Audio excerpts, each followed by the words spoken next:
This video is about probability. Now, probability is how likely an event is to happen. And we can measure how likely an event is to happen on a line as we have here. So we start at 0, we go through half, we go to 1. Now, 0 means that it is never going to happen. Never, ever going to happen. A half means it's equally likely as not, so 50% chance of it happening, 50% chance of it not happening, and 1 it will definitely happen.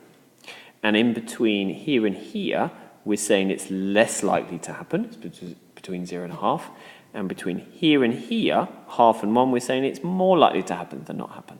And as you get closer to 1, the more likely it is to happen, and as you get closer to 0, the less likely it is to happen. Let's put some of these events on the number line. So we've got 1, 2, 3, 4, 5 events. So A, flipping a coin and tails comes up. Well, it's either tails or heads. So it's a 50-50 chance, so it's a half. So I'm going to put A here at a half. B, rolling a 6-sided dice and a 7 coming up. Well, 6-sided dice generally just have 1, 2, 3, 4, 5, 6. So chance of a 7 is not going to happen ever. So it has no chance, so 0% or 0 chance. C, snow on Christmas Day in Edinburgh. Well, it could snow on Christmas Day. I've been up here a few times. It hasn't snowed yet on Christmas Day, but let's put it maybe about here.